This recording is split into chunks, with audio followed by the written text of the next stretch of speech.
नमस्कार दोस्तों, रतन GS classes में एक बार फिर से आप सभी का तहे दिल से हार्दिक हार्दिक अभिनंदन और स्वागत है। दोस्तों, समसामयिक घटना चक्र का जो अध्यायवार विभाजित हल प्रश्न पत्र है, जो कि सामान्य अध्ययन का पूर्वावलोकन और ये 8 खंडों में चतुर्थ खंड है, जो कि बात करें तो ये भारतीय राज्य व्यवस्था एवं शासन की है, जिसमें कि 1990 से लेकर के फरवरी 2022 तक के प्रश्न पत्र को शामिल किया गया है। और इस पुस्तक का दोस्तों हम लोग अध्यायवार विभाजित करके अध्ययन करते हुए बात करें तो अभी तक हम लोगों ने कुल मिला करके इसके विषय सूची को देखें तो ये पता चलता है कि हम लोगों ने अभी तक 30 अध्याय को कंप्लीट कर चुके हैं, अर्थात केंद्र राज्य संबंध तक हम लोग अध्ययन कर चुके हैं। और इसके बाद में हम लोग अब जानकारी प्राप्त करने वाले हैं दोस्तों 31वें अध्याय के बारे में, जो कि आपात उपबंध से संबंधित है। और हम लोग चलते हैं अपने सेशन में आगे और बढ़ते हैं, देखते हैं दोस्तों आपात उपबंध से कितने प्रश्न पूछे गए हैं आयोग के द्वारा और जानकारी प्राप्त करते हैं आपात उपबंध के बारे में। एक विशेष बात यहाँ पे ये बता दूं कि अगर अभी तक आप लोगों ने इसके पीछे के सेशन को नहीं देखे हैं, इसके पीछे के अध्याय को नहीं देखे हैं, तो प्लीज़ प्लेलिस्ट में जाकर के वहाँ से आप लोग उसे देख सकते हैं और लाभान्वित हो सकते हैं। इसके बाद में आगे बढ़ते हैं और डायरेक्ट हम लोग चलते हैं अपने सेशन की ओर, और जिसमें कि हम लोग जानकारी प्राप्त करने वाले हैं आपात उपबंध के बारे में, जो कि 31वां अध्याय होगा। इस तरीके से दोस्तों आपात उपबंध से संबंधित सबसे पहले हम लोग देखते हैं इसके नोट्स को, जो कि कह रहा है भारतीय संविधान के भाग 18 में आपात से संबंधित उपबंध निहित हैं। ये आपातकालीन उपबंध केंद्र को किसी भी असामान्य स्थिति से प्रभावी तरीके से निपटने में सक्षम बनाते हैं। दोस्तों, संविधान में 3 स्थितियों का वर्णन किया गया है, जिसमें कि आपातकाल की व्यवस्था की गई है। इसमें पहली स्थिति को देखें तो वो है दोस्तों युद्ध या बाह्य आक्रमण या सशस्त्र विद्रोह के कारण। उसके बाद में दूसरा जो कारण है वो है राज्यों में संवैधानिक तंत्र की विफलता के कारण, और तीसरा है वित्तीय आपात। इसके बाद में दोस्तों अगला पॉइंट कह रहा है राष्ट्रीय आपात के दौरान सभी राज्य केंद्र के पूर्ण नियंत्रण में आ जाते हैं। अगर राष्ट्रीय आपात लगता है तो उस दौरान जितने भी राज्य हैं वे सभी केंद्र के अधीन आ जाते हैं। इसके बाद में अनुच्छेद भारतीय संविधान का अनुच्छेद 352(1) के तहत भारत का राष्ट्रपति शुद्ध या बाह्य आक्रमण या सशस्त्र विद्रोह की स्थिति उत्पन्न होने या उसका संकट सन्निकट होने पर राष्ट्रीय आपात की घोषणा कर सकता है। ये अधिकार राष्ट्रपति को दिया गया है भारतीय संविधान के अनुच्छेद 352(1) के तहत। उसके बाद में बात करें तो अगला अनुच्छेद जो है वो भारतीय संविधान का अनुच्छेद 352 का 3 जो है उसके तहत राष्ट्रपति ऐसी घोषणा संघीय मंत्रिमंडल का लिखित विनिश्चय प्राप्त होने पर ही कर सकता है। अगला पॉइंट कह रहा है आपात की उद्घोषणा का अनुमोदन संसद के दोनों सदनों द्वारा विशेष बहुमत अर्थात सदन की कुल सदस्य संख्या के बहुमत तथा उपस्थित और मत देने वाले सदस्यों के न्यूनतम 2/3 बहुमत से 1 माह के भीतर होना आवश्यक है। इसके बाद में लोकसभा के विघटन की स्थिति में आपातकाल की उद्घोषणा लोकसभा के पुनर्गठन के बाद वाली या उसके बाद पहली बैठक से 30 दिनों तक जारी रहेगी, यदि इस दौरान राज्यसभा द्वारा इसका अनुमोदन कर दिया गया हो। उसके बाद में अगले पॉइंट को देखें, जो कि कह रहा है संसद के दोनों सदनों से अनुमोदन के पश्चात आपातकाल यदि बीच में वापस नहीं लिया जाता है तो 6 माह तक जारी रहेगा तथा प्रत्येक 6 माह में संसद के विशेष बहुमत के अनुमोदन से इसे आगे भी जारी रखा जा सकता है सिचुएशन के अनुसार। उसके बाद में अनुच्छेद 352(7) के तहत आपात की उद्घोषणा किसी भी समय लोकसभा द्वारा उसके अनुमोदन का संकल्प सामान्य बहुमत से पारित करने पर राष्ट्रपति द्वारा वापस ली जा सकती है। अगला पॉइंट है राष्ट्रीय आपात के दौरान संसद को अनुच्छेद 250 के तहत राज्य सूची में वर्णित विषयों पर कानून बनाने का अधिकार प्राप्त हो जाता है। अनुच्छेद 353 के अनुसार आपात की उद्घोषणा के प्रवर्तन में होने पर संघ की कार्यपालिका शक्ति का विस्तार किसी राज्य को इस बारे में निर्देश देने तक होगा कि वह राज्य अपनी कार्यपालिका शक्ति का किस रीति से प्रयोग करे तथा किसी विषय के संबंध में विधियां बनाने की शक्ति के अंतर्गत संसद किसी भी विषय उसके संघ सूची में न होने पर ऐसी विधियां बना सकेगी जो उस विषय के संबंध में संघ या उसके अधिकारियों या प्राधिकारियों को शक्तियां प्रदान करे या उन पर कर्तव्य आरोपित करे। आपातकाल के दौरान संसद द्वारा राज्य सूची के विषयों पर बनाए गए कानून आपातकाल की समाप्ति के बाद 6 माह तक ही प्रभावी रहते हैं। दोस्तों, आपातकाल के दौरान यदि संसद सत्र न चल रहा हो तो राष्ट्रपति राज्य सूची के विषयों पर भी अध्यादेश जारी कर सकता है।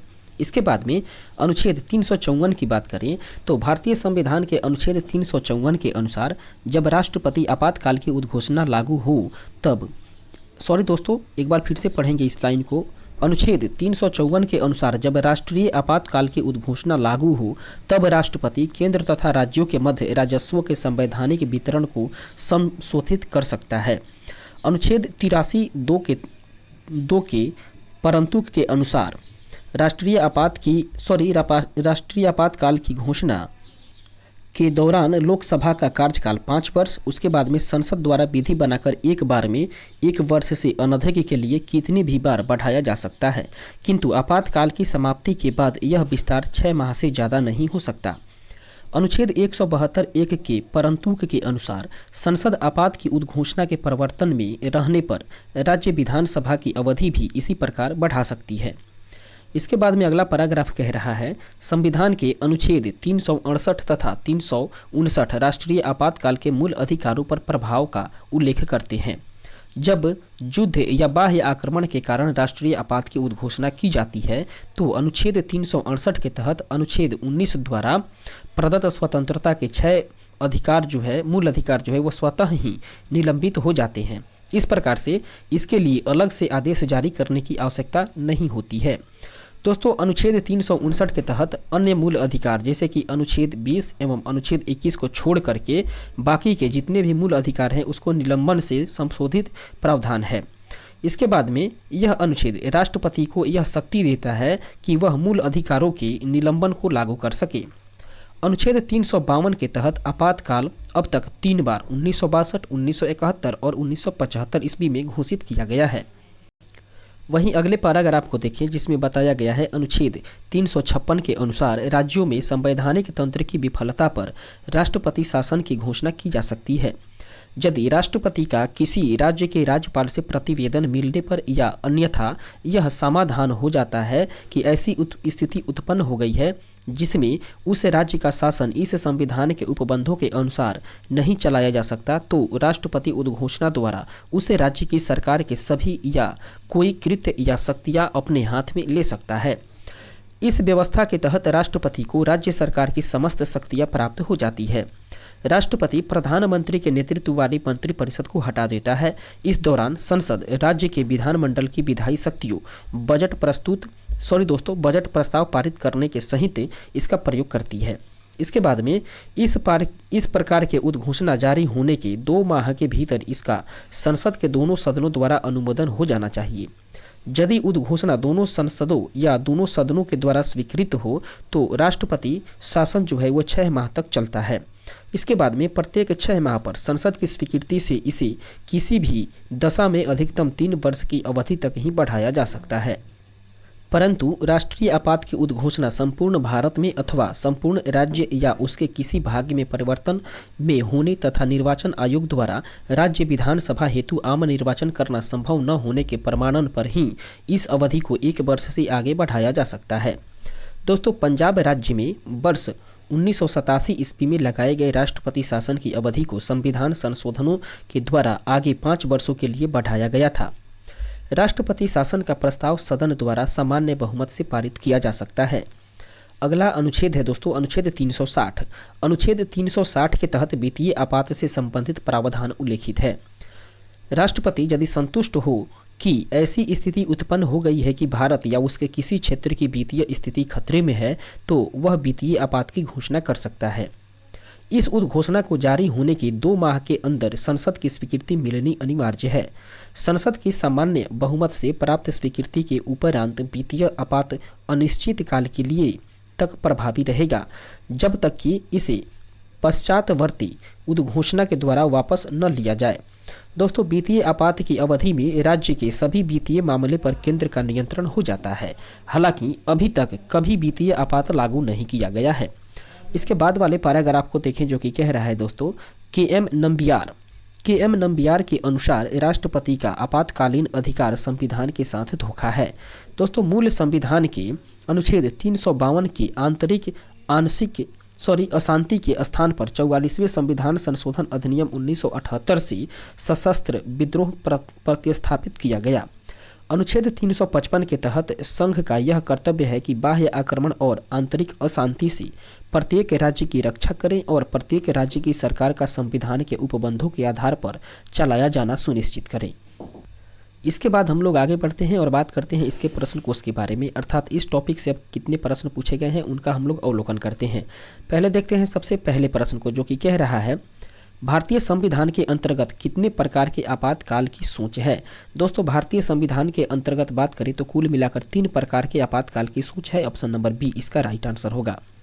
इस तरीके से इसके डिस्क्रिप्शन को देखें, जो कि कह रहा है भारतीय संविधान के तहत 3 प्रकार के आपातकालीन प्रावधान सन्निहित है, जिसमें कि अनुच्छेद 352 के तहत राष्ट्रीय आपातकाल। उसके बाद में जो दूसरा कंडीशन है वो अनुच्छेद 356 के तहत राज्यों में संवैधानिक तंत्र की विफलता पर राष्ट्रपति का शासन, और तीसरा जो है दोस्तों वो है अनुच्छेद 360 के तहत वित्तीय आपातकाल। इस तरीके से आगे बढ़ते हैं और दूसरे प्रश्न को देखते हैं, जो कि कह रहा है भारतीय संविधान के किस अनुच्छेद के अंतर्गत भारत सरकार का दायित्व है कि वह बाह्य आक्रमण एवं आंतरिक अशांति से राज्यों की रक्षा करे। दोस्तों, ये है अनुच्छेद 355 के तहत। ऑप्शन नंबर ए इसका राइट आंसर होगा। आगे बढ़ते हैं और देखते हैं इसके डिस्क्रिप्शंस को, जो कि कह रहा है अनुच्छेद 352 यदि राष्ट्रपति को इस बात का समाधान हो जाए कि गंभीर आपात स्थिति विद्यमान है या होने की निकट है, जिसमें युद्ध, बाह्य आक्रमण या सशस्त्र विद्रोह के कारण भारत या किसी भाग में संकट पैदा हो सकता है, तो राष्ट्रपति राष्ट्रीय आपात की उद्घोषणा कर सकते हैं। इसके बाद में ध्यातव्य है कि मूल संविधान के अनुच्छेद 352 के आंतरिक अशांति के स्थान पर 44वें संविधान संशोधन अधिनियम 1978 से सशस्त्र विद्रोह प्रतिस्थापित किया गया है। अनुच्छेद 355 संघ का यह कर्तव्य है कि बाह्य आक्रमण और आंतरिक अशांति में या आंतरिक अशांति से प्रत्येक राज्य की रक्षा करें और प्रत्येक राज्य की सरकार का संविधान के उपबंधों के आधार पर चलाया जाना सुनिश्चित करें। इसके बाद में बात करते हैं भारतीय संविधान के अनुच्छेद 356 के बारे में। तो अनुच्छेद 356 के अनुसार यदि राष्ट्रपति का किसी राज्य के राज्यपाल से प्रतिवेदन मिलने पर या अन्यथा यह समाधान हो जाता है कि ऐसी स्थिति उत्पन्न हो गई है जिससे उस राज्य का शासन इस संविधान के उपबंधों के अनुसार नहीं चलाया जा सकता, तो राष्ट्रपति इस अनुच्छेद का प्रयोग करके उस राज्य में राष्ट्रपति शासन लागू कर सकते हैं। इसके बाद में अनुच्छेद 360 कहता है यदि राष्ट्रपति को यह समाधान हो जाए कि ऐसी स्थिति पैदा हो गई है जिससे भारत या उसके किसी भाग का वित्तीय अस्तित्व जो है वह संकट में है, तो वह वित्तीय आपात की घोषणा कर सकता है। इस तरीके से आगे बढ़ते हैं और बात करते हैं दोस्तों तीसरे नंबर प्रश्न के बारे में, जो कि कह रहा है संघ का यह कर्तव्य होगा कि वह बाह्य आक्रमण तथा आंतरिक गड़बड़ी से प्रत्येक राज्य की रक्षा करे। ऐसा प्रावधान भारतीय संविधान के निम्न अनुच्छेदों में से किस एक में है। दोस्तों, ये अनुच्छेद है 355। ऑप्शन नंबर डी इसका राइट आंसर होगा, अनुच्छेद 355। और इसके डिस्क्रिप्शन को हम लोग अभी ऊपर के प्रश्न में देखे हैं। फिलहाल आगे बढ़ते हैं, देखते हैं चौथे नंबर प्रश्न को, जो कि कह रहा है किस अनुच्छेद के अनुसार भारत के राष्ट्रपति द्वारा राष्ट्रीय आपातकाल की घोषणा की जा सकती है। दोस्तों, वो अनुच्छेद है अनुच्छेद 352। ऑप्शन नंबर ए इसका राइट आंसर होगा। अर्थात भारतीय संविधान के अनुच्छेद 352 के अनुसार ही भारत के राष्ट्रपति जो है वो राष्ट्रीय आपातकाल की घोषणा कर सकता है। आगे बढ़ते हैं, 5वें नंबर प्रश्न को देखें, जो कि कह रहा है भारत का राष्ट्रपति राष्ट्रीय आपात की घोषणा कर सकता है यदि खतरा है। दोस्तों, भारत का राष्ट्रपति जो है वो राष्ट्रीय आपात की घोषणा कर सकता है यदि बाहरी आक्रमण का खतरा रहता है और उसके बाद में सशस्त्र विद्रोह का खतरा रहता है, तभी राष्ट्रपति जो है वो राष्ट्रीय आपात की घोषणा कर सकता है। इस तरीके से देखते हैं इसके कूट को। इसका राइट आंसर हो जाएगा ऑप्शन नंबर डी, अर्थात केवल कथन 1 और 3 सही हो जाएगा। आगे बढ़ते हैं, अगले प्रश्न को देखते हैं 6 नंबर प्रश्न, जो कि कह रहा है भारत में राष्ट्रीय आपात की घोषणा करने का आधार निम्नलिखित में से कौन नहीं है। दोस्तों, वो है आंतरिक शांति को खतरा। इसके आधार पर जो है वो राष्ट्रपति राष्ट्रीय आपात की घोषणा नहीं कर सकता है। ऑप्शन नंबर सी इसका राइट आंसर होगा। और इसके डिस्क्रिप्शन को हम लोग देख चुके हैं। इसके बाद में बात करें बाकी के जो 3 ऑप्शन दिए हुए हैं, इन्हीं 3 ही आधार पर जो है वो राष्ट्रपति जो है वो राष्ट्रीय आपात की घोषणा कर सकता है। इसके बाद आगे बढ़ते हैं, नेक्स्ट क्वेश्चन को देखते हैं 7वें नंबर प्रश्न को, जो कि कह रहा है राष्ट्रपति राष्ट्रीय आपात की घोषणा कर सकता है। दोस्तों, राष्ट्रपति जो है वो राष्ट्रीय आपात की घोषणा कर सकता है हथियारबंद विद्रोह के आधार पर, उसके बाद में बाह्य आक्रमण के आधार पर और युद्ध के आधार पर। अर्थात ये तीनों आधार पर जो है वो राष्ट्रपति राष्ट्रीय आपातकाल की घोषणा कर सकता है। अर्थात इसका राइट आंसर होगा ऑप्शन नंबर डी, क्योंकि ऑप्शन नंबर डी कह रहा है ऊपर वर्णित सभी कारणों के आधार पर जो है वो राष्ट्रपति राष्ट्रीय आपात की घोषणा कर सकता है। और इसके डिस्क्रिप्शन को हम लोग ऊपर के प्रश्न में देख चुके हैं। फिलहाल आगे बढ़ते हैं और देखते हैं 8वें नंबर प्रश्न को, जो कि कह रहा है निम्नलिखित में से किन परिस्थितियों में राष्ट्रपति आपातकाल घोषित कर सकता है। दोस्तों, राष्ट्रपति जिस परिस्थिति में आपातकाल घोषित करता है उस परिस्थितियों का नाम है बाह्य आक्रमण, उसके बाद में राज्यों में संवैधानिक तंत्र की विफलता। अर्थात जब राज्य में संवैधानिक तंत्र विफल हो जाता है, संविधान के अनुसार वो राज्य नहीं चल पाता है, उस कंडीशन में भी राष्ट्रपति जो है वो राष्ट्रीय आपात की घोषणा कर सकता है। और फिर उसके बाद में जब आर्थिक संकट की स्थिति उत्पन्न हो जाए, उस स्थिति में भी राष्ट्रपति राष्ट्रीय आपातकाल की घोषणा कर सकता है। तो हम लोग देख रहे हैं कि कथन 1, कथन 3 और कथन 4 जो है वो सही हो रहा है। तो इसका राइट आंसर होगा ऑप्शन नंबर बी, अर्थात 1, 3 और 4 इसका सही आंसर होगा। आगे बढ़ते हैं, देखते हैं अगले प्रश्न को, 9वां नंबर प्रश्न, जो कि कह रहा है भारतीय संविधान के अनुच्छेद 352 के अनुसार राष्ट्रीय आपात की घोषणा निम्नलिखित में से किन परिस्थितियों में की जा सकती है। दोस्तों, देखते हैं इसके और भी ऑप्शंस को। इस तरीके से इसका सही आंसर हो जाएगा ऑप्शन नंबर डी, अर्थात युद्ध, बाह्य आक्रमण तथा सशस्त्र विद्रोह। इसके बाद आगे बढ़ते हैं, बात करते हैं 10वें नंबर प्रश्न के बारे में, जो कि कह रहा है भारतीय संविधान के अनुच्छेद 352 के अंतर्गत आपातकाल की घोषणा तभी की जा सकती है जब भारत के किसी भाग की सुरक्षा को निम्नलिखित खतरा हो। दोस्तों, वो सुरक्षा का खतरा है युद्ध के कारण, उसके बाद में विदेशी आक्रमण के कारण और सशस्त्र विद्रोह के कारण। अर्थात इन्हीं 3 आधार पर अनुच्छेद 352 के अंतर्गत आपातकाल की घोषणा की जा सकती है राष्ट्रपति के द्वारा। तो देखते हैं इसके कूट को। दोस्तों, ऑप्शन नंबर ए, बी और 1, 2 और 3 पॉइंट जो है वो सही हो रहा है। तो इसका राइट आंसर हो जाएगा दोस्तों ऑप्शन नंबर सी, अर्थात 1, 2 और 3 सही होगा। आगे बढ़ते हैं और देखते हैं अगले प्रश्न को, 11 नंबर प्रश्न, जो कि कह रहा है अनुच्छेद 352 के अनुसार राष्ट्रपति आपात के विषय में या राष्ट्रीय आपातकाल के विषय में सही क्या है। दोस्तों, भारतीय संविधान के अनुच्छेद 352 के अनुसार बात करें तो राष्ट्रीय आपातकाल के विषय में कुछ नीचे पॉइंट दिए हुए हैं और उनमें से बताना है कि कौन कौन सा पॉइंट जो है वो बिल्कुल सही है। सबसे पहले पॉइंट को देखें, जो कि कह रहा है यह राष्ट्रपति के द्वारा उद्घोषित किया जाता है, जो कि बिल्कुल सही है। अर्थात राष्ट्रीय आपातकाल की घोषणा भारत के राष्ट्रपति के द्वारा ही की जाती है। और उसके बाद में जो सही कथन है उसको देखें तो दोस्तों 2 माह के भीतर इस पर संसद की स्वीकृति मिल जानी चाहिए, ये कथन सही नहीं है। इसके बाद वाले कथन को देखें, तीसरा कथन कह रहा है 1 माह के भीतर इस पर संसद की स्वीकृति मिल जानी चाहिए, ये कथन जो है वो बिल्कुल सही है। इस तरीके से पहला कथन और तीसरा कथन सही हो रहा है। इसके बाद वाले कथन को देखें, जो कि कह रहा है संसद के साधारण बहुमत से इस पर स्वीकृति मिलनी चाहिए, ये कथन सही नहीं है। इसके बाद में 5वां जो कथन है वो कह रहा है दोस्तों संसद के 2/3 बहुमत से इस पर स्वीकृति मिलनी चाहिए, जो कि बिल्कुल सही कथन है। इसके बाद वाले कथन को देखें, छठा, जो कि कह रहा है संसद के साधारण बहुमत से इसे वापस भी लिया जा सकता है, ये कथन बिल्कुल सही है। इसके बाद में संसद के 2/3 बहुमत से इसे वापस लिया जा सकता है, ये कथन सही नहीं है। जबकि इस पर संसद के संयुक्त अधिवेशन से स्वीकृति ली जा सकती है, ये कथन भी सही नहीं है। इस तरीके से हम लोगों ने देखा कथन 1, उसके बाद में कथन 3 और कथन 5, इसके बाद में कथन 6, ये 4 कथन सही हो रहे हैं। तो इसके आधार पर यदि कूट को देखें तो इसके कूट के अनुसार से इसका सही आंसर हो जाएगा दोस्तों ऑप्शन नंबर सी, अर्थात 1, 3, 5 और 6 कथन सही हो रहे हैं। आगे बढ़ते हैं, इसका डिस्क्रिप्शन कह रहा है अनुच्छेद 352 के अनुसार युद्ध या बाह्य आक्रमण या सशस्त्र विद्रोह के आधार पर तथा मंत्रिमंडल की सिफारिश पर राष्ट्रपति आपातकाल की उद्घोषणा करता है। आपातकाल की उस घोषणा के 1 माह के भीतर इस पर संसद की स्वीकृति मिल जानी चाहिए। आपात की उद्घोषणा को या उसे जारी रखने का अनुमोदन करने वाले संकल्पों को संसद के प्रत्येक सदन द्वारा उस सदन की कुल संख्या या कुल सदस्य संख्या के बहुमत तथा उस सदन के उपस्थित और मत देने वाले सदस्यों के कम से कम 2/3 बहुमत के द्वारा पारित होना होगा। इसके बाद वाले पॉइंट को देखें, जो कि कह रहा है आपातकाल की उद्घोषणा को संसद के साधारण बहुमत के द्वारा वापस भी लिया जा सकता है। नेक्स्ट क्वेश्चन 12 नंबर, जो कि कह रहा है संसद द्वारा संकट काल की घोषणा का अनुमोदन कितनी अवधि के अंतराल में होना चाहिए। वो दोस्तों 1 माह के अवधि के अंतराल में होना चाहिए, ऑप्शन नंबर बी इसका राइट आंसर होगा।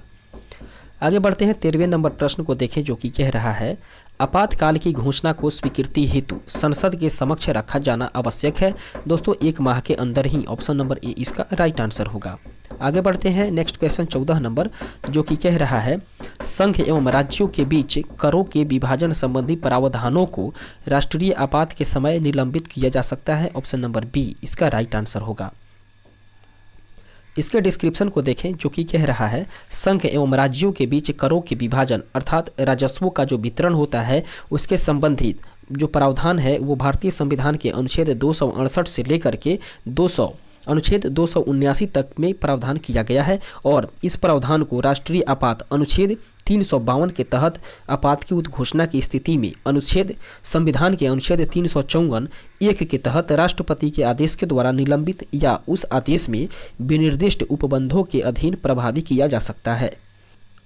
इस तरीके से 15 नंबर प्रश्न को देखें, जो कि कह रहा है निम्न में से किस संविधान अनुच्छेद के अंतर्गत भारत के राष्ट्रपति मूल अधिकारों के क्रियान्वयन को स्थगित कर सकता है। अनुच्छेद 20 एवं 21 के अतिरिक्त। इसका राइट आंसर होगा दोस्तों अनुच्छेद 359 के तहत। ऑप्शन नंबर बी इसका राइट आंसर होगा, अनुच्छेद 359। इसके डिस्क्रिप्शन को देखें, जो कि कह रहा है 44वें संविधान संशोधन अधिनियम 1978 के पश्चात अब अनुच्छेद 352 के अंतर्गत राष्ट्रीय आपात की उद्घोषणा को प्रवर्तन में रहने की स्थिति में राष्ट्रपति अनुच्छेद 359 के तहत आदेश जारी कर अनुच्छेद 20 एवं अनुच्छेद 21 के अतिरिक्त संविधान के भाग 3 द्वारा प्रदत्त अन्य मूल अधिकारों के क्रियान्वयन को स्थगित कर सकते हैं। इसके बाद में युद्ध या बाह्य आक्रमण की स्थिति में आपात की घोषणा होने पर अनुच्छेद 19 भी स्थगित हो जाता है। अर्थात बात करें दोस्तों तो युद्ध या बाह्य आक्रमण की स्थिति में आपात घोषणा या आपात घोषित होने पर अनुच्छेद 19 की बात करें तो अनुच्छेद 19 में बताया गया है वाक्य स्वतंत्रता अर्थात बोलने की जो स्वतंत्रता दी गई है वो भी स्थगित हो जाती है। परंतु ऐसा जो है वो अनुच्छेद 358 के तहत ही ये स्वतः हो जाता है। इसके बाद आगे बढ़ते हैं और बात करते हैं अगले प्रश्न के बारे में। 16 नंबर प्रश्न जो कि कह रहा है भारत के राष्ट्रपति को निलंबित करने की शक्ति प्राप्त है। दोस्तों भारत के जो राष्ट्रपति हैं उसको निलंबित करने की शक्ति जो है वो किसे प्राप्त है, इसके बारे में स्टार पॉइंट दिया हुआ है, स्टार मार्किंग दिया गया है। हम लोग देखते हैं इसके डिस्क्रिप्शन को।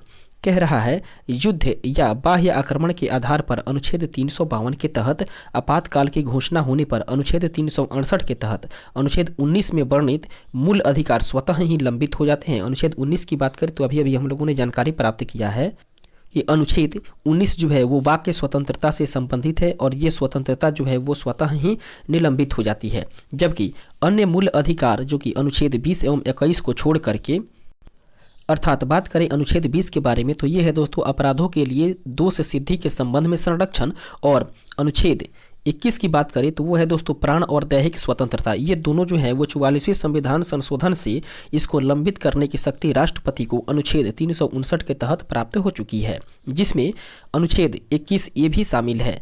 और अनुच्छेद 20 एवं 21 के अंतर्गत प्राप्त मूल अधिकार किसी भी स्थिति में निलंबित नहीं किए जा सकते हैं।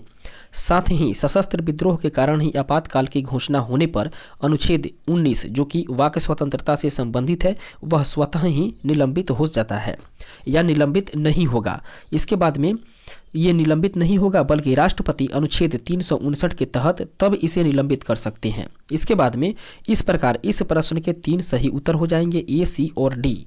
इस प्रकार से यही कारण है कि आयोग के द्वारा इस प्रश्न को मूल्यांकन से बाहर कर दिया गया था। आगे बढ़ते हैं और देखते हैं अगले प्रश्न को। 17 नंबर प्रश्न जो कि कह रहा है मौलिक अधिकारों से जुड़े निम्नलिखित अनुच्छेदों के युग्मों में से कौन सा एक भारतीय संविधान के अनुच्छेद 359 के अंतर्गत आपात स्थिति लागू करने के दौरान निलंबित नहीं हो सकता। वह है दोस्तों अनुच्छेद 20 और अनुच्छेद 21। ऑप्शन नंबर ए इसका राइट आंसर होगा। अर्थात अनुच्छेद 20 की बात करें तो वे अपराधों के लिए दोष सिद्धि के संबंध में संरक्षण प्रदान करता है और अनुच्छेद 21 जो है वो प्राण और दैहिक स्वतंत्रता की संरक्षण देता है। इस तरीके से आगे बढ़ते हैं और देखते हैं अगले प्रश्न को। 18 नंबर प्रश्न कह रहा है निम्नलिखित में से किन अनुच्छेदों को राष्ट्रीय आपातकाल के दौरान निलंबित नहीं किया जा सकता है? दोस्तों इसका राइट आंसर होगा अनुच्छेद 20 तथा 21, ऑप्शन नंबर डी इसका सही आंसर होगा। इस तरीके से आगे बढ़ते हैं और बात करते हैं 19वें नंबर प्रश्न के बारे में, जो कि कह रहा है राष्ट्रीय आपातकाल में लोकसभा की अवधि। दोस्तों इसके बारे में बात करें तो राष्ट्रीय आपातकाल में लोकसभा की अवधि जो है वो आपातकाल की समाप्ति तक बढ़ाई जा सकती है, लेकिन एक समय में केवल 1 वर्ष के लिए ही बढ़ाई जा सकती है। ऑप्शन नंबर डी इसका राइट आंसर होगा। इसके डिस्क्रिप्शन को देखें, जो कि कह रहा है अनुच्छेद 352 के तहत लगाए गए राष्ट्रपति आपातकाल की स्थिति में लोकसभा की अवधि अनुच्छेद 83(2) के परंतु के अनुसार संसद विधि द्वारा ऐसी अवधि के लिए बढ़ा सकेगी जो एक बार में 1 वर्ष से अधिक नहीं होगी तथा आपात उद्घोषणा के प्रवर्तन में न रह जाने के पश्चात उसका विस्तार किसी भी दशा में 6 महीने की अवधि से अधिक नहीं होगा। इस प्रकार विकल्प डी सही आंसर हो जाएगा। आगे बढ़ते हैं 20वें नंबर प्रश्न को देखें, जो कि कह रहा है आपातकाल में किसी राज्य विधानसभा की अवधि बढ़ाई जा सकती है। दोस्तों आपातकाल में किसी राज्य विधानसभा की अवधि जो है वो संसद के द्वारा बढ़ाई जा सकती है। ऑप्शन नंबर बी इसका राइट आंसर होगा। इसका डिस्क्रिप्शन जो कि कह रहा है संविधान के अनुच्छेद 172(1) के परंतुक के अनुसार आपात की उद्घोषणा अनुच्छेद 352 के तहत के प्रवर्तक में रहने की अवस्था में संसद विधि के द्वारा किसी राज्य विधानसभा की अवधि एक बार में 1 वर्ष से अनधिक के लिए बढ़ा सकती है, किंतु आपात की उद्घोषणा के प्रवर्तन में न रहने पर किसी भी दशा में उसका विस्तार 6 मास की अवधि से अधिक नहीं होगी। इसके बाद 21 नंबर प्रश्न को देखें, जो कि कह रहा है निम्नांकित में से कौन सी तारीख को भारत के राष्ट्रपति ने अपनी शक्तियों का प्रयोग करते हुए उद्घोषणा द्वारा यह घोषणा की कि गंभीर आपात विद्यमान है जिसके कारण आंतरिक अशांति से भारत की सुरक्षा को गंभीर खतरा है। दोस्तों वो तारीख थी 25 जून 1975 ईस्वी। ऑप्शन नंबर सी इसका राइट आंसर होगा। आगे बढ़ते हैं, नेक्स्ट क्वेश्चन को देखते हैं। इसका डिस्क्रिप्शन जो कि कह रहा है भारत के तत्कालीन राष्ट्रपति फखरुद्दीन अली अहमद ने 25 जून 1975 ईस्वी को तत्कालीन प्रधानमंत्री इंदिरा गांधी के नेतृत्व वाली सरकार की सिफारिश पर आंतरिक अशांति के आधार पर भारतीय संविधान के अनुच्छेद 352 के तहत देश में आपातकाल की उद्घोषणा की घोषणा की थी, जिसे 26 जून 1975 ईस्वी को भारत के राज्यपत्र में प्रकाशित किया गया था।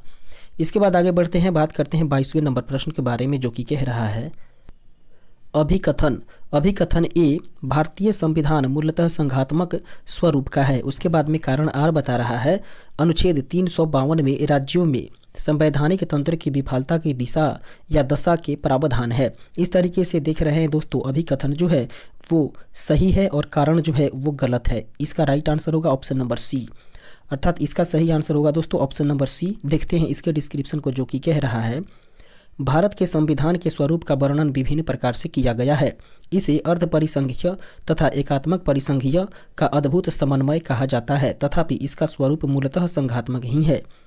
दोस्तों अनुच्छेद 352 में राष्ट्रीय आपातकाल जैसे कि युद्ध, बाह्य आक्रमण अथवा सशस्त्र विद्रोह की स्थिति के समय राष्ट्रपति के द्वारा राष्ट्रीय आपात की उद्घोषणा का प्रावधान है, जबकि राज्यों में संवैधानिक तंत्र की विफलता की स्थिति में राष्ट्रपति शासन संबंधी प्रावधान अनुच्छेद 356 में वर्णित है। इस तरीके से नेक्स्ट क्वेश्चन को देखते हैं 23 नंबर प्रश्न, जो कि कह रहा है प्रायः किसकी सलाह पर राज्य में राष्ट्रपति शासन लागू किया जाता है। इसका सही आंसर होगा दोस्तों ऑप्शन नंबर सी, अर्थात गवर्नर के सलाह पर ही। इसके डिस्क्रिप्शन को देखें, जो कि कह रहा है अनुच्छेद 356 के तहत राज्य में राष्ट्रपति शासन प्रायः गवर्नर अर्थात राज्यपाल की सलाह पर राष्ट्रपति द्वारा लागू किया जाता है। इस अनुच्छेद के अनुसार यदि राष्ट्रपति का किसी राज्य के राज्यपाल से प्रतिवेदन मिलने पर या अन्यथा यह समाधान हो जाता है कि ऐसी स्थिति उत्पन्न हो गई है जिससे उस राज्य का शासन इस संविधान के उपबंधों के अनुसार नहीं चलाया जा सकता, तो राष्ट्रपति उद्घोषणा द्वारा उस राज्य की सरकार के सभी या कोई कृत्य या शक्तियों अपने हाथ में ले सकता है। इस प्रकार से 24 नंबर प्रश्न कह रहा है भारतीय संविधान के किस अनुच्छेद के अंतर्गत किसी राज्य में राष्ट्रपति शासन लागू किया जा सकता है। दोस्तों वो है अनुच्छेद 356, ऑप्शन नंबर सी इसका राइट आंसर होगा। आगे बढ़ते हैं और देखते हैं अगले प्रश्न को। 25 नंबर प्रश्न जो कि कह रहा है निम्नलिखित में से किस राज्य में राज्यपाल शासन की अधिरोपण का प्रावधान नहीं है। दोस्तों इसके लिए स्टार मार्किंग की गई है। फिलहाल हम लोग देखते हैं इसके डिस्क्रिप्शन को, जो कि कह रहा है भारतीय संविधान के अनुच्छेद 356 के तहत राज्य को संवैधानिक तंत्र की विफलता की स्थिति में राष्ट्रपति द्वारा राष्ट्रपति शासन लगाया जा सकता है, जबकि भारतीय संविधान में जम्मू और कश्मीर की विशेष स्थिति अनुच्छेद 370 को देखते हुए अनुच्छेद 356 के तहत राष्ट्रपति शासन 1964 ईस्वी से, इसके अतिरिक्त जम्मू और कश्मीर के संविधान के भाग 6 के अंतर्गत सेक्शन 92 के तहत राज्य में संवैधानिक तंत्र के विफल होने की स्थिति में राज्यपाल शासन का प्रावधान किया गया था।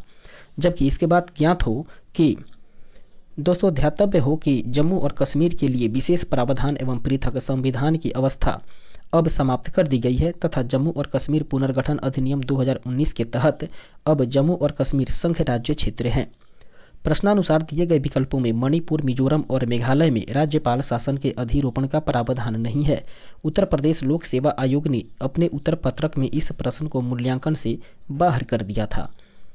इस प्रकार से आगे बढ़ते हैं और देखते हैं 26वें नंबर प्रश्न को, जो कि कह रहा है, यदि भारत का राष्ट्रपति संविधान के अनुच्छेद 356 के अधीन यथा उपबंधित अपनी शक्तियों का कोई विशेष राज्य के संबंध में प्रयोग करता है तो उस राज्य के विधानमंडल की शक्तियां संसद द्वारा या उसके प्राधिकरण के अधीन प्रयोज्य होगी। ऑप्शन नंबर बी इसका राइट आंसर होगा।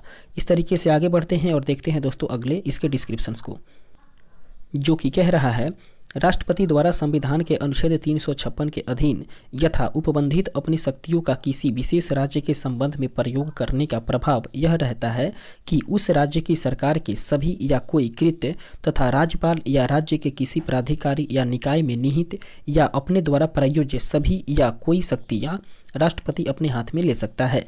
जबकि दूसरा पॉइंट है दोस्तों, राष्ट्रपति यह घोषणा कर सकता है कि राज्य के विधानमंडल की शक्तियाँ संसद के प्राधिकार के द्वारा या उसके अधीन प्रयोक्तव्य होगी। ज्ञातव्य है कि अनुच्छेद 356 के तहत राष्ट्रपति शासन लगाए जाने की स्थिति में राज्य की विधानसभा स्वतः निलंबित नहीं होगी, अपितु राष्ट्रपति चाहे तो उसे भंग कर सकता है अथवा उसका निलंबन कर सकता है। इस तरीके से उल्लेखनीय है कि अनुच्छेद 19 राज्य में संविधान के अनुच्छेद 352 के अधीन युद्ध या बाह्य आक्रमण के आधार पर जारी आपात उद्घोषणा के समय स्वतः निलंबित हो जाता है, न कि अनुच्छेद 356 के उद्घोषणा के तहत। इस प्रकार से दिए गए विकल्पों में से विकल्प बी सही उत्तर हो जाएगा। आगे बढ़ते हैं और देखते हैं अगले प्रश्न को, 27 नंबर प्रश्न, जो कि कह रहा है, किसी राज्य में राष्ट्रपति शासन की उद्घोषणा के निम्नलिखित में से कौन से परिणामों का होना आवश्यक नहीं है। दोस्तों वो है राज्य विधानसभा का विघटन और उसके बाद में स्थानीय निकायों का विघटन, अर्थात 1 और 3 सही हो जाएगा। ऑप्शन नंबर बी इसका राइट आंसर होगा। आगे बढ़ते हैं और देखते हैं इसके डिस्क्रिप्शन को, जो कि कह रहा है, भारतीय संविधान के अनुच्छेद 356 के प्रावधानों के तहत राज्यों में संवैधानिक तंत्र की विफलता की स्थिति में राष्ट्रपति द्वारा राज्यों में राष्ट्रपति शासन की उद्घोषणा की जा सकती है। दोस्तों राज्यों में राष्ट्रपति शासन लागू होने की स्थिति में राष्ट्रपति राज्य सरकार की शक्तियों को अपने हाथ में ले लेता है। यह मुख्यमंत्री की नेतृत्व वाली मंत्रिपरिषद को हटा देती है। इसके बाद में राष्ट्रपति के प्रतिनिधि के रूप में राज्यपाल राज्य सचिव की सहायता से राज्य का प्रशासन चलाता है। इसके अतिरिक्त बात करें तो राष्ट्रपति राज्य विधानसभा को विघटित अथवा निलंबित कर सकता है, हालांकि यह आवश्यक नहीं है। इसके बाद में स्थानीय निकायों का विघटन राष्ट्रपति शासन की उद्घोषणा का कोई परिणाम नहीं है। नेक्स्ट क्वेश्चन देखते हैं दोस्तों 28 नंबर प्रश्न, जो कि कह रहा है, संविधान के अनुच्छेद 356 से संबंधित निम्नांकित कथनों पर विचार कीजिए। पहला कथन है दोस्तों, राज्यों में संवैधानिक या संविधानिक तंत्र की विफलता एक वस्तुनिष्ठ यथार्थ है, जो कि ये बिल्कुल सही बात है। इसके बाद में दूसरे कथन को देखें, जो कि कह रहा है, इस अनुच्छेद के अंतर्गत की गई उद्घोषणा का उच्चतम न्यायालय द्वारा न्यायिक पुनरावलोकन किया जा सकता है। ये कथन भी बिल्कुल सही है। इसके बाद वाले कथन को देखें तो तीसरा कथन जो कि कह रहा है, इस उद्घोषणा के साथ ही राज्य विधानसभा भंग की जा सकती है, जो कि ये कथन सही नहीं है, ये कथन गलत है। इसके बाद में चौथे कथन को देखें, जो कि कह रहा है, इस उद्घोषणा का 2 माह के भीतर संसद के प्रत्येक सदन से अनुमोदन किया जाना चाहिए। इस तरीके से चौथा कथन सही है। हम लोगों ने देखा दोस्तों कथन 1, उसके बाद में 2 और 4 ये कथन सही हो रहा है, तो इसका राइट आंसर होगा ऑप्शन नंबर ए, अर्थात केवल 1, 2 और 4 सही होंगे। आगे बढ़ते हैं और देखते हैं इसके डिस्क्रिप्शन को, जो कि कह रहा है, SR बम्बई बनाम भारत संघवाद 1994 में उच्चतम न्यायालय ने निर्णय दिया है कि अनुच्छेद 356 से संबंधित उद्घोषणा का न्यायिक पुनरावलोकन किया जा सकता है तथा उद्घोषणा के साथ ही राज्य विधानसभा भंग नहीं किया जा सकती। इसके बाद में जब तक कि कोई ऐसी उद्घोषणा का संसद के दोनों सदनों द्वारा 2 माह के अंदर अनुमोदित नहीं कर दिया जाता है।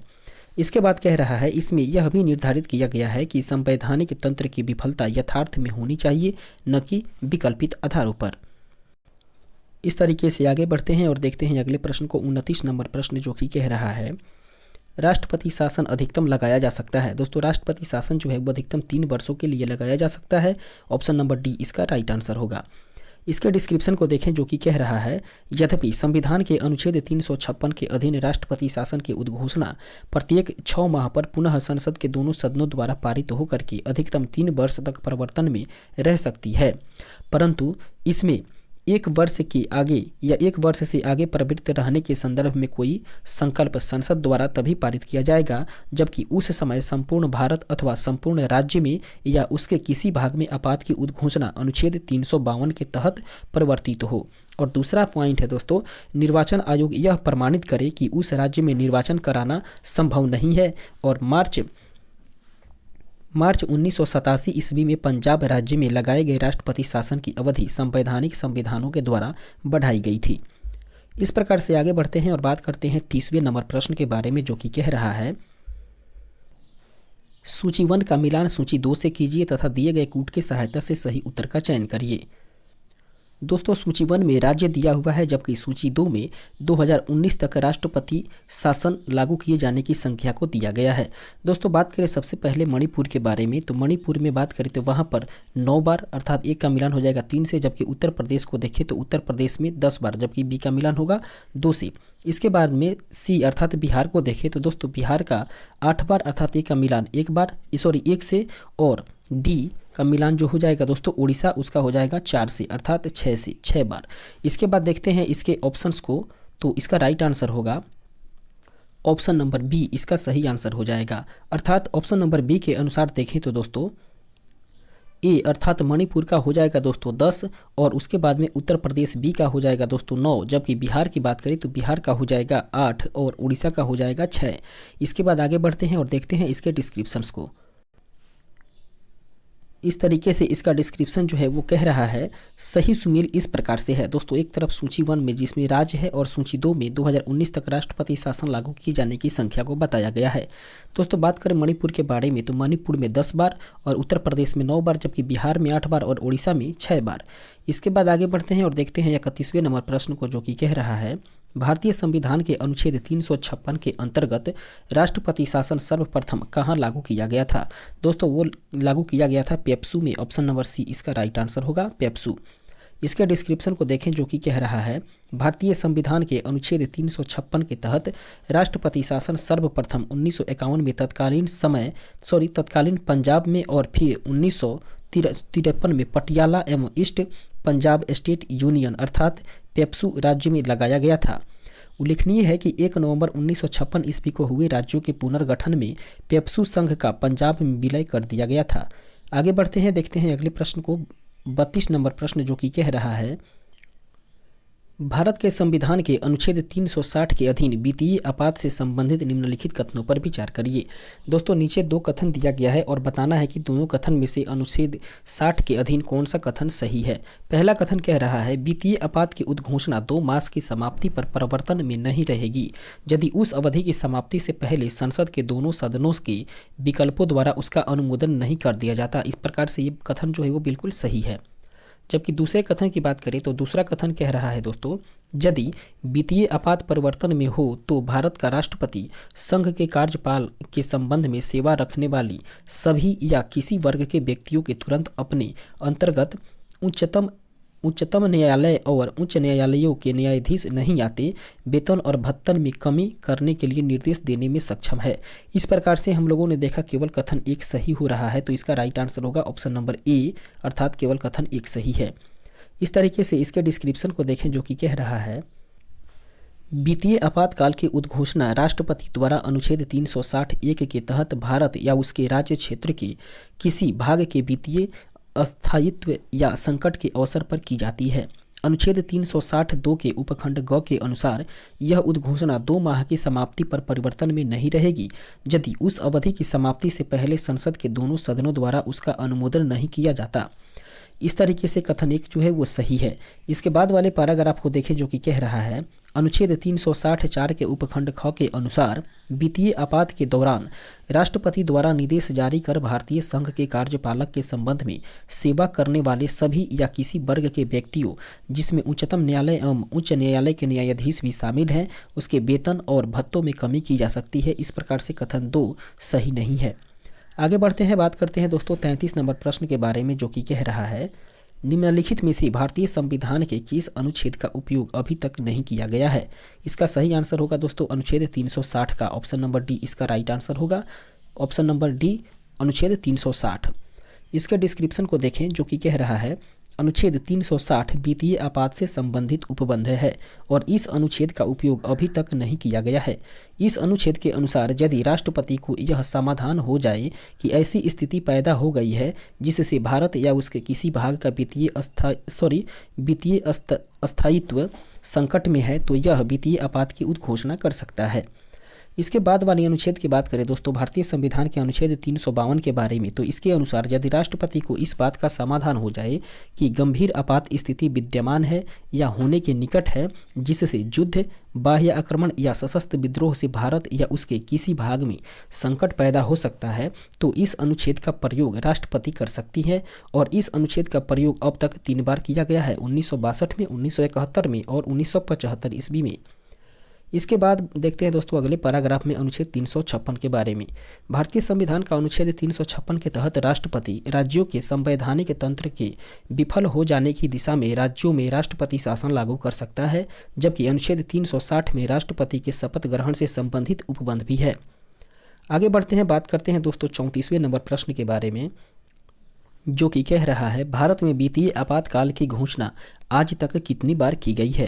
दोस्तों इसका सही आंसर होगा ऑप्शन नंबर डी, क्योंकि अभी तक कभी नहीं हुआ है, अर्थात कभी नहीं। आगे बढ़ते हैं और देखते हैं अगले प्रश्न को। 35 नंबर प्रश्न जो कि कह रहा है किसने कहा था कि राष्ट्रपति का आपातकालीन अधिकार संविधान के साथ धोखा है। दोस्तों इसका सही आंसर हो जाएगा ऑप्शन नंबर सी, अर्थात के.एम. नाम्बियार। के.एम. नाम्बियार ने ही कहा था कि राष्ट्रपति का आपातकालीन अधिकार संविधान के साथ धोखा है। ऑप्शन नंबर सी इसका राइट आंसर होगा। इसके डिस्क्रिप्शन को देखें जो कि कह रहा है के.एम. नाम्बियार ने संविधान में उल्लेखित राज्यों में राष्ट्रपति शासन संबंधित प्रावधान का विरोध करते हुए कहा था कि राष्ट्रपति का आपातकालीन अधिकार संविधान के साथ धोखा है। इस तरीके से दोस्तों 35वें प्रश्न नंबर के साथ हम लोग आज के सेशन को यहीं पे विराम देंगे और फिर मिलेंगे हम लोग अगले सेशन में एक नए टॉपिक के साथ। आज का टॉपिक यहीं पे हम लोग का समाप्त होता है। तब तक के लिए धन्यवाद।